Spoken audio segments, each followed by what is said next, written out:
Okay, welcome everyone to another episode of Thrive Loud with Lou Diamond, where we connect you to the most inspiring and amazing people that are thriving each and every day. I'm your host, Lou Diamond, and today's really going to be fun. We are set on bringing you those that are thriving in all walks of life, and we have focused on those from the business space, leaders, CEOs, authors. Yet today we have a special treat. For those of you that know me, I am a big fan of film and the film industry. And it's not every day that we get a chance to truly go behind the scenes and learn from someone that is really making a stand in the space today. Today I am joined by American screenwriter and producer Mark Bomback.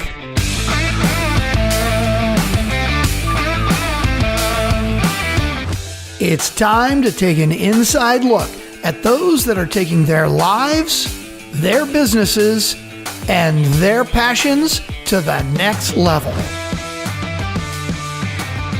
Get ready to thrive loud with Lou Diamond. Mark Bomback is one of the top screenplay writers on the scene today.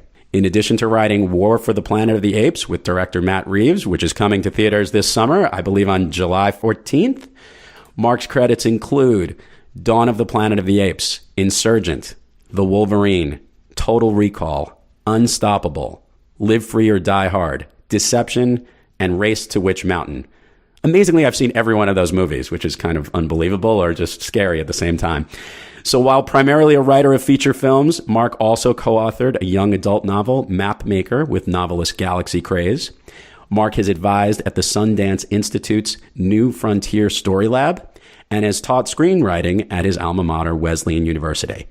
It is my distinct honor and pleasure to have Mark Bomback on the show. Mark, welcome to Thrive Loud. Thanks, Lou. Thanks for having me. I like to share with everyone, Mark, a little bit of the personal connection I have with every guest. One, because I like to think that I know everybody, but in reality, in this case, I do know you. So I've actually known Mark for about 10 years. We live in the same town. Our oldest boys are the same age and are growing up way too fast. I think you'd agree with me on that. Oh, sure, yeah. I even had the pleasure of coaching Mark's son during the middle school years in basketball, which was always a lot of fun, and getting to see these kids have fun and compete out there. My first interaction with the Bomback family actually goes beyond Mark. It actually goes to when my kids were born, as my children have been attending the pediatric practice run by Mark's father. So it's rare that I actually get to say this when I tell somebody, I really, truly appreciate your work. And it's not referring to the business work. In this particular case, it's referring to something that I love tremendously, which is the movies. So Mark, let's get started and jump right in here. I think a lot of my listeners would love to hear about your journey to getting to where you are today. Sure. Well, as you mentioned, I do live in suburban New York. And so it's probably a more unusual story to people I'm talking to here than it is in LA, where a lot of people pursue screenwriting for a living. But I attended Wesleyan University, majored in film and English. And by the time I was graduating, I had the sense that I knew I wanted to get into the film business somehow and felt that screenwriting was probably going to be the best path. I felt I had a knack for writing that was not at all honed, but just enough that I could try to make a living at it. So moved out to LA with my best friend from college, who's also now a very successful filmmaker. Actually, his name is Dan Weiss. He created Game of Thrones with his partner, David. And so Dan and I moved out to LA. We got an apartment, and I knew nobody in the film business. No one in my family had ever actually lived west of the Mississippi River, let alone pursued the film business. So through a friend of a friend of a friend, I got a job in the mailroom at a now defunct production company called Savoy Pictures. And I was delivering mail. I would think I was making $15,000 a year. And it was a tough job. One of the pluses is that I met my wife at that job, but otherwise it was a fairly brutal job in that you got to really see just how long a road it was from the mailroom to being the person who's going to take a meeting with the president of the company as a writer. So I quickly realized that maybe a good route would be to ingratiate myself somewhat to the production executives. And it seemed the way to do that was to volunteer to write coverage for free coverage is like a book report on a screenplay, and these executives are submitted anywhere from 5 to 10 screenplays a day. So there's a lot of reading to be done and a lot of coverage to be written. And so I said to a woman who is the VP there, is there any chance I could write coverage for free? She said, of course, we'd love it. And so I used that as an opportunity to show her that I knew how to write and also to get in her good graces. By the time I was ready to leave that job, she liked me enough as a human being and also as someone who is a decent enough writer that when I said, would you mind reading something that I wrote, she agreed. And so she read a script, probably the third or fourth screenplay I'd written, but the first one that felt halfway decent and and acceptable to show her. And so she read it. And which show was that? It was a movie that never got made and actually never even got sold. It was a script called Innocent Bystander, which was sort of a wannabe noir movie in the vein of like Last Seduction or Red Rock West, which were popular at the time. And so she read it and she said, look, I'll tell you honestly, I don't think this is good enough to sell, but it's probably good enough to meet an agent with. And so she introduced me to a few agents, one of whom I really hit it off with. And he's actually my manager still to this day, which is now 20 plus years later. And he said, I don't think I can sell this either, but stay in touch. Let me know what you're doing. And so I kept on writing and writing. Got a day job actually being an assistant to Glenn Fry of the Eagles just to pay the rent. And that actually afforded me quite a bit of time to write because the Eagles were touring and he would often go on vacation. And so I'd have these blocks of time where I could write. And the script slowly started to improve to the point where I finally wrote one that was deemed worthy of a sale. And so I sold that to Warner Brothers. I just turned 25, I think. And that was a script called Fix, which also never saw the light of day, but was a sale. And then no one was really advising me to do this. I just had this gut sense that I should just take any job offered and just really try to write as much as possible and build up a resume. So I did. I took jobs rewriting on films, some of which got made, some of which didn't. One was a movie called Constantine, which had Keanu Reeves in it, which again wasn't great, wasn't terrible, but it was a way to feel like, you have a movie you could point to and say, I worked on that and you've heard of that movie. And then eventually I wrote a script that did get made. It was called Godsend. It wasn't particularly good. It certainly wasn't a good film, and it was a sort of a flawed script as well, but I was learning. But at least I could say, okay, now I wrote a script that is my script that was in the theater.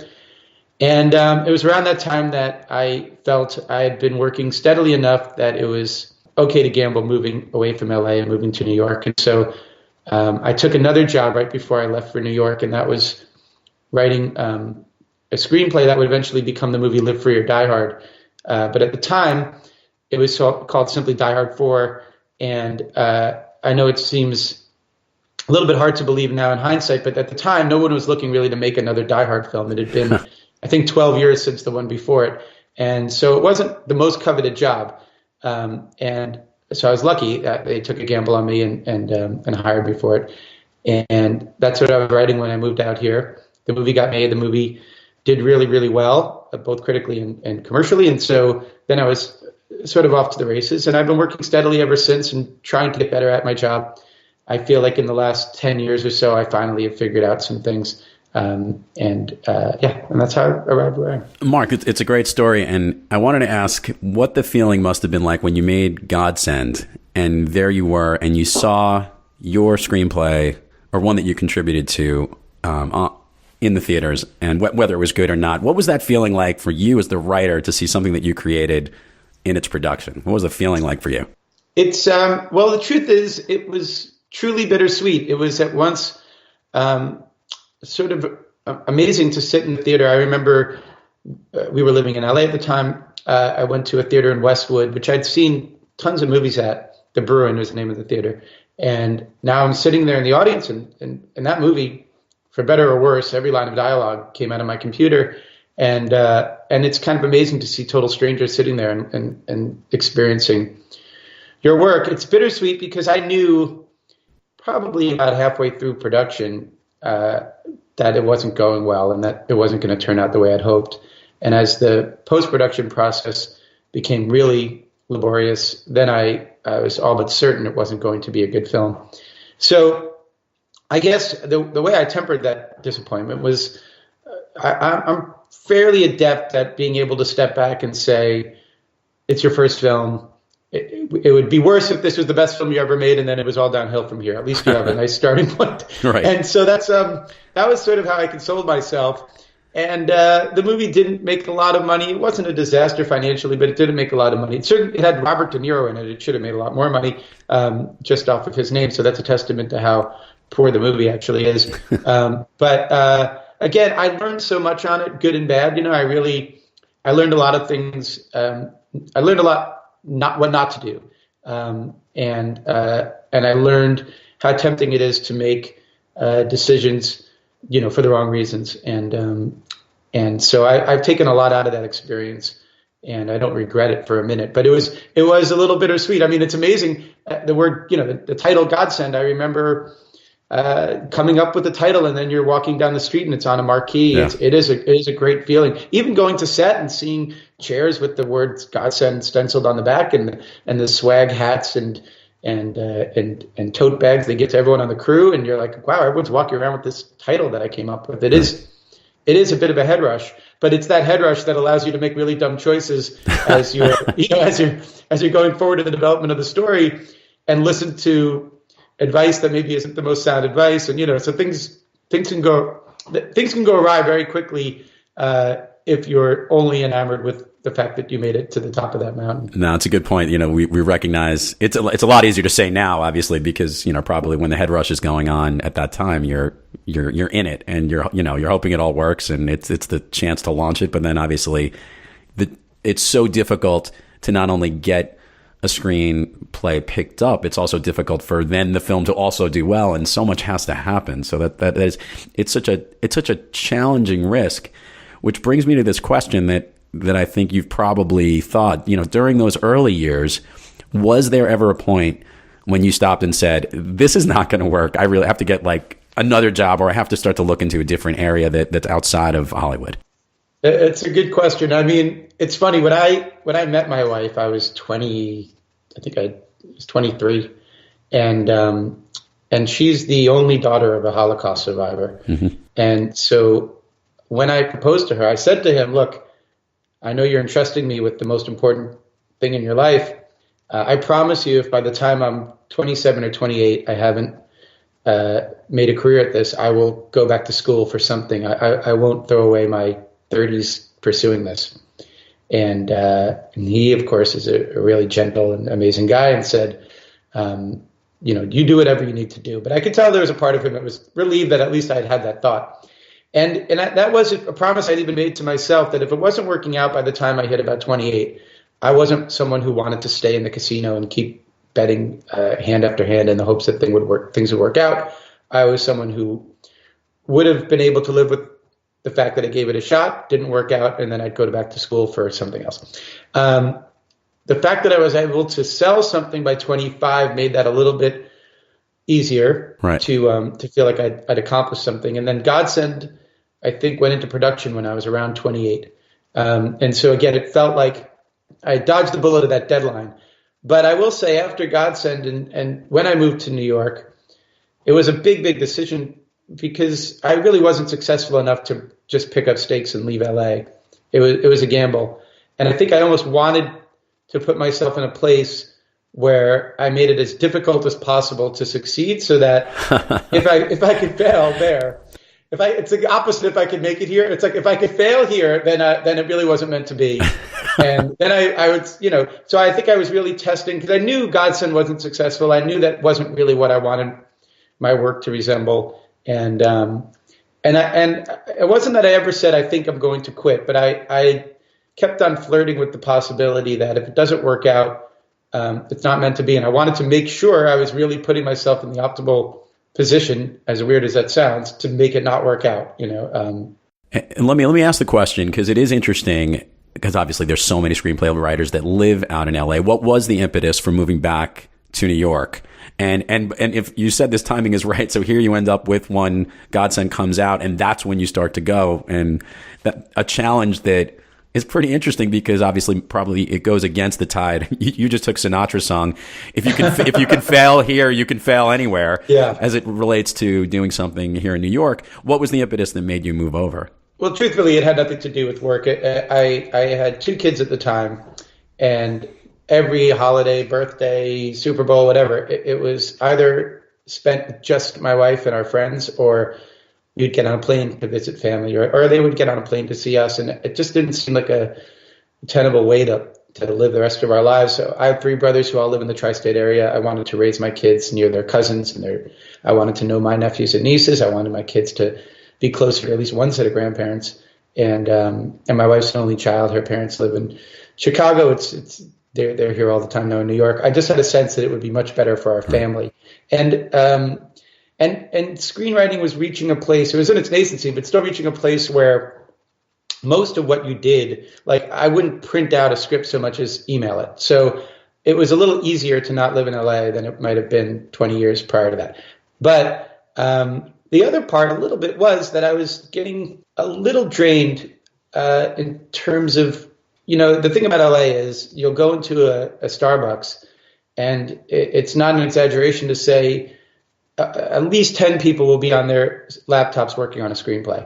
And there's something about everybody chugging away at the same goal that it saps a little of the creative energy from the air. Not to be sort of precious about it, but it's a strange thing to be around everybody working on screenplays. For some reason, at least for me, made me devalue my work a little bit. And I remember distinctly, I was only here about a week and needed to set up a bank account, a local bank account. And I went in, and I have a work account and a personal account. So I set up my work account, and I said, "This is for Mark Bomback Productions." And the teller said, "What's Mark Bomback Productions?" And I explained it's a sub-S and I'm a screenwriter. And the look on her face of like, "Oh my God, you're a screenwriter." That never would happen in LA. Right. It would be the opposite. They would say, "Oh, sure, you're a screenwriter. This account's going to have $10 in it." And so there was something about thinking my job was cool again, which maybe you could argue is a sort of a dangerous way to feed your ego. But for me, it was working. I just felt like I needed to remember why I wanted to pursue this to begin with. And in LA, it's a little bit difficult when everybody is chasing that dream, and some of them for the wrong reasons. And so you can fall prey to a feeling of competitiveness that's not healthy. No, it's a great point, because sometimes when you're immersed in what everyone else is doing something different is actually what makes you not only stand apart, it makes you focus and do it a little better. It does. Yeah. Which actually brings me to what I wanted to ask. So I just went through the entire process of writing, having written a book. And I know it's completely different from writing a screenplay. I guess I wanted to get in a little bit. I become a little obsessed, Mark, with the writing process and learning how others do it. I actually found it very challenging to set aside, because I was running a business and I was writing a book, but my book was more of what I do in my business every day and helping people connect. You're coming up with creative ideas, unique things that are happening between your ears and creativity, or older stories and trying to bring them back to life. Give us a little bit of behind the scenes of what you do, what your requirements when you get into the writing mode itself when you're putting a screenplay together. Everybody does it differently. So, for instance, my friend Dan, who I mentioned, when he first started writing, he would only work from like 10 p.m. till 5 in the morning because the phone would throw him off. I tend to do best really working banker's hours. So I also have 4 kids, so I can't afford to stay up all night and not be around during the day. So I do get to my office around 8 o'clock or so. I try to meditate for about 20 minutes. That's a recent thing the last few years, but I found it useful to just get my head together. I tend to, this is going to sound a little precious, but I do like to light a candle on my desk just to kind of have the room smell nice as I'm working. And then I sit down to work, and I really try not to get up from the computer other than to use the bathroom until about noon or 12:30. I go inside the house, I have a little bit of lunch, and then I come back to my office, and I'm in my office till about 5:30, sometimes 6. The phone does ring after the noon because that's 9 in the morning LA time, and then I'll sometimes get distracted with a phone call. But it's easy enough to just not answer the phone if you're in the zone. I try not to keep the internet sort of in the background of my work. I try to just close out my browser and my email and just have the work up on the screen. That's not always easy, but I do that. And then in terms of the actual process, to me, probably the biggest part of my learning curve, and I think how I managed to improve as a writer, was you get to a place where you start to have confidence, not so much in the brilliance of your ideas, but in the certainty that the first thing you come up with is not going to be good, but you'll be able to chip away at it until it gets good. And the most important thing is to just put down whatever you need to put down so that the day feels productive, and know that nothing is set in stone. You can come right back to it the next day and undo it. And I think a lot of people freeze up with this sense of, oh my God, this isn't good. It's not worth it. And I think, and I know a lot of writers who feel the same way, the biggest hurdle to get over in terms of confidence is just to believe that it's going to get good, and to know that it's never going to be good. I can't tell you how many days I come in the house and I turn to my wife and say, oh my God, I crushed it today. This is this is gonna be the scene that everybody remembers. And then the next day I look at it and it's garbage. And your mind just has a way of tricking you. And once you've done that, again, it's that Malcolm Gladwell thing of the 10,000 hours. Once you've done that enough, and once you've internalized that reality of it's never that great and it's never that awful, it helps you write. You know? That's a great way. It's funny when it comes to, there's lots of tactics in whatever industry you're in. Whether you're leading a company or you're putting together a screenplay or coming up with ideas, like I'll do workshops and keynote addresses, and I'll put stuff together. I'm saying, how do I think how this is going to affect and connect with my audience? And what's always interesting is the thing that I think is going to be the thing that everybody connects to. It's something else, because it's the moment. It's when it's in that you hit a certain sweet spot, and then as the product of what you're delivering comes together, there's other pieces of it that might more naturally come out there. But I think to your point, you just got to be fearless with it and just go with it, put it out there, and know that it's going to fail, know that it's not always going to be great, and then through that process, it gets better in time. And I do agree with the Gladwell. The more and more practice you get, the better you do with it. When you're having trouble, what I like to say, thriving, or in this case, if you're having writer's block or any of those things, do you seek someone like a mentor or a sensei that you want to go to help get you back on track? Well, there's a two-pronged answer to that. There's a human being who I sometimes check in with, and that's the agent who became my manager, who I've just known since before I was able to write Screenwriter on my tax return. So he's known me as really a kid to now. And so I'm always able to confess any kind of insecurity or doubt.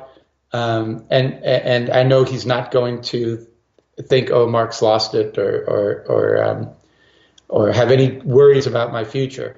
And he's also very good at helping me diagnose what's going wrong. So he's been helpful. But then the other thing I do, I'm not so sure how applicable it is to other pursuits, but what I tend to do is I'll put on a film that isn't necessarily in the same genre or even the same tone as what I'm working on, but that I just know is great. Mm-hmm. And I use that film as a way of sort of jump-starting the inspiration. If ever I'm stuck, for example, I worked on something last year that is never going to make it to the finish line necessarily, but I thought was going well, and then I started hitting a bump. And I remember picking out a film that was very similar to it. And it was actually something I was worried about being too similar to it, and put it on and just sat there with a notepad in my lap. And I came up with like 100 ideas that I thought were just going to fix it. And actually all of them were going to steer it away from the thing I was worried about mimicking. So I find using that sort of silent partner of existing films to be a really useful way of breaking through any kind of blocks I have. So I have a confession to make. This is really funny. When I was writing, I love to watch movies and shows and all these different things that have great creative things, sometimes to actually inspire me to help some of my clients in business, believe it or not. Sometimes it triggers something in my mind.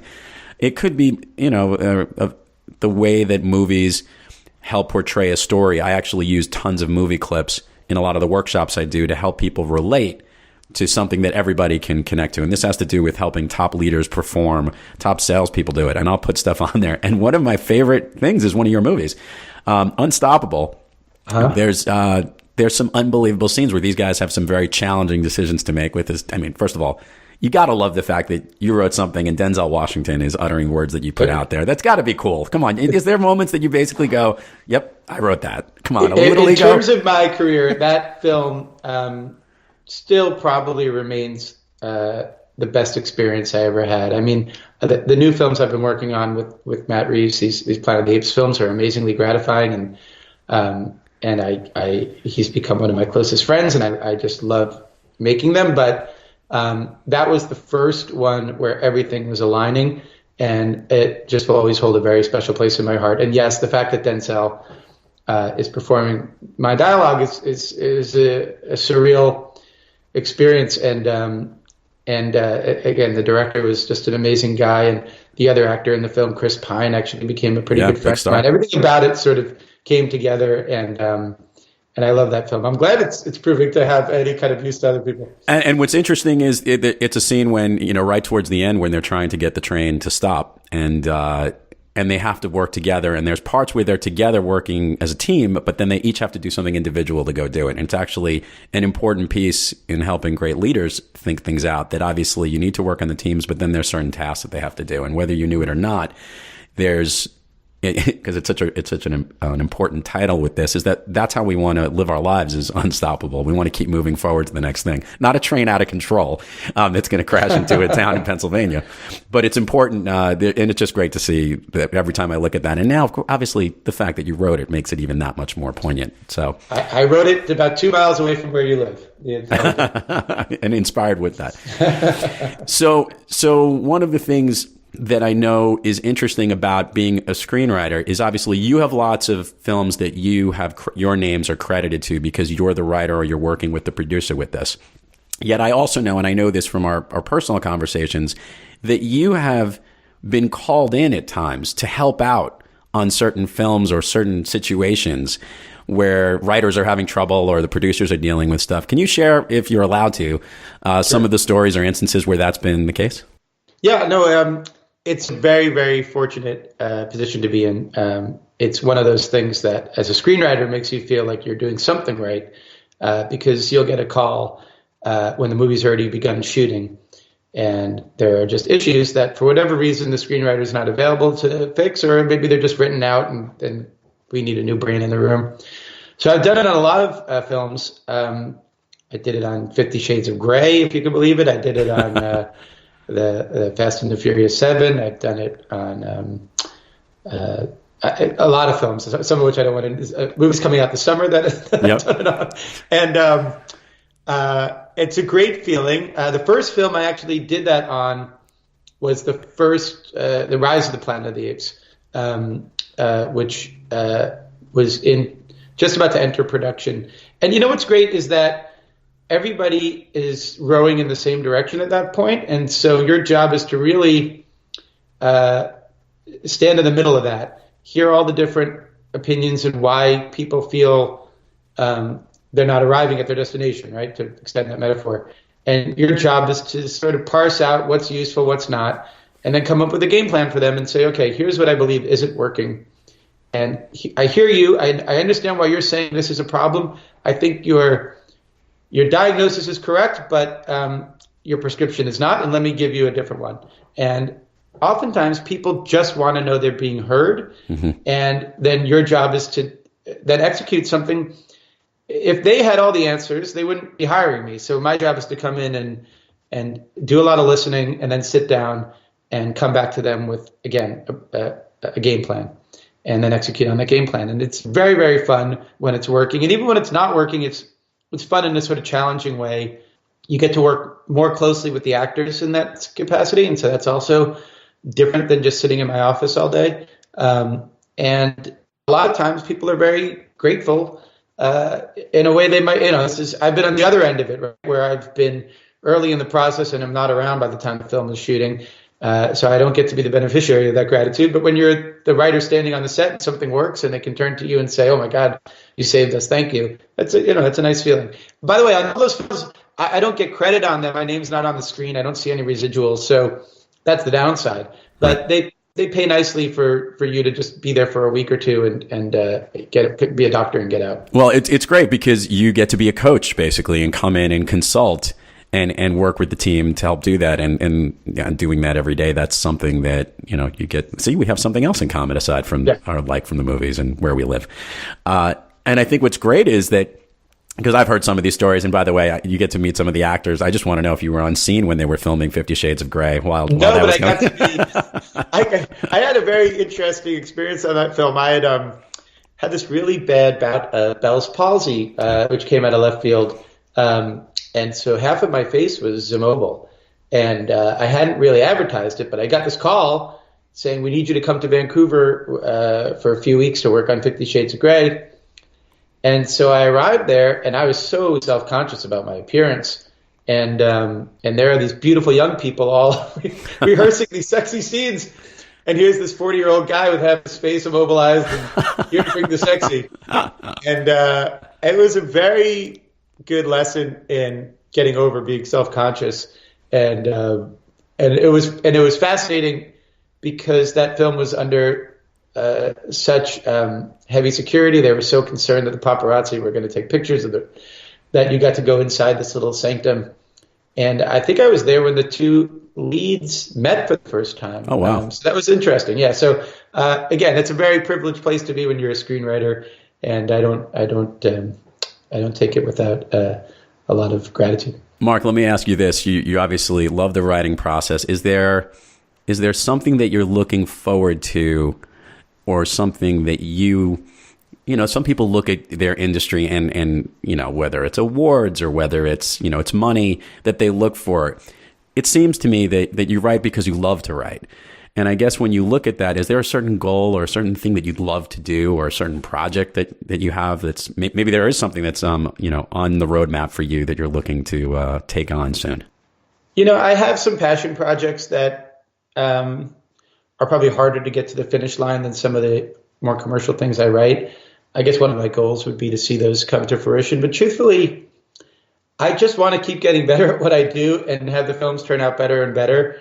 The film that's coming out this summer, War for the Planet of the Apes, to me was sort of a really daunting task because the film that came out in 2014 that we wrote, we were all just really proud of, and had a hunch that, like most last films and trilogies, was not going to be, that the new film was going to fall prey to that same curse and maybe go downhill.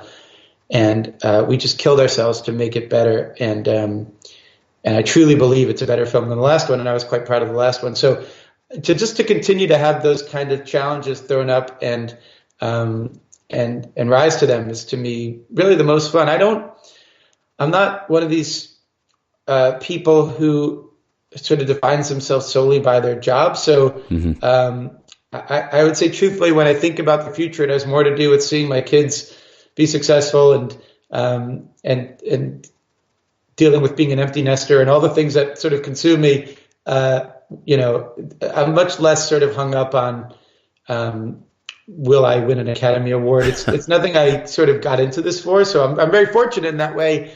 I can honestly say it's not anything I covet. Obviously everybody likes to be acknowledged, but it's not really the reason that I do it. And so it's nice to not have that looming. No, and I think it's great, how you share it. You showed a little side of us here, and just, you've got your priorities straight as to what's really important to you.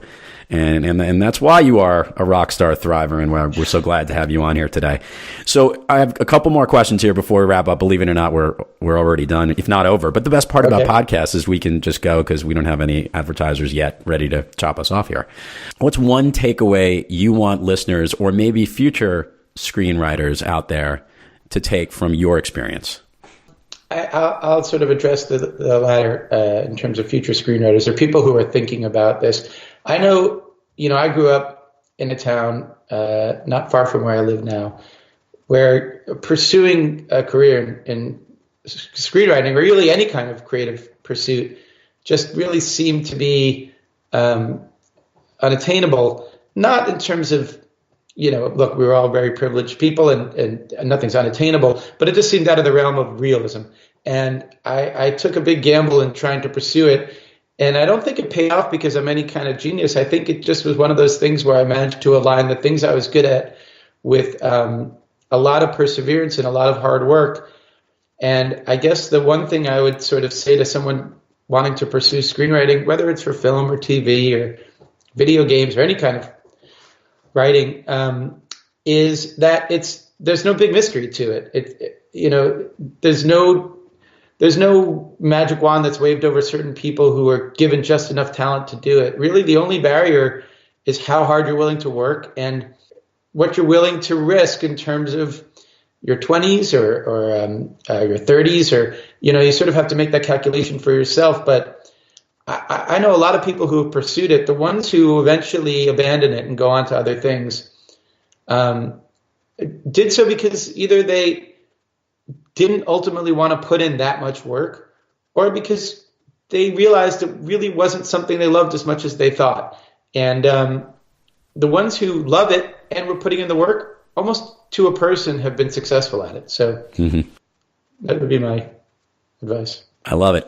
What should we be on the lookout for you? Obviously, the Planet of the Apes movie is coming out this summer, July 14th. Yeah. Anything else we need to know on the radar, or something that you want to share at this point? Nothing that sort of is imminent. I'm adapting a book I really love called Defending Jacob as a sort of limited series, sort of an eight episode thing that I don't know when it will be made or where it will wind up, but that's been very, very. It's a new sort of medium for me, writing an 8 episode thing. So that's been fun. And gosh, I can't think of anything else really. No, just. If this airs before or for the Planet of the Apes, I think you'll like it. You should go check it out. Yeah, it actually should. It will air before, which will be great. It'll be right in line with all of the summer blockbusters coming out. Cool. And the last question, which I know you were dreading, is, Mark, what is your favorite movie of all time? Gosh, so that's I think it's honestly a question. A lot for someone who really loves movies. It's really like asking someone what's their favorite song, which, there are days when your favorite song is a song you just heard. And there are days that there are songs that you're very nostalgic for. There have been films that have been really, really important to me. And they range from like Pee-wee's Big Adventure to Fellini's La Dolce Vita. But I think the corny answer I will ultimately give you is the film I have yet to write. If that's there we go. I like it. Answer. Right. It's a good one for that. Mark, I can't thank you enough for having you on the show. This was great, giving us a chance to hear what's behind the scenes and specifically from what it's like to be a screenplay writer and also to share your story with us. So thanks for joining us today. This has been great.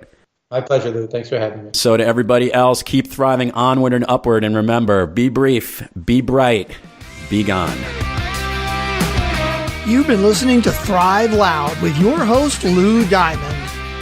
Make sure to subscribe on iTunes or wherever you get your podcasts, and follow us on Twitter and Facebook at Thrive Loud, or find us on the web at thrivepartners.net.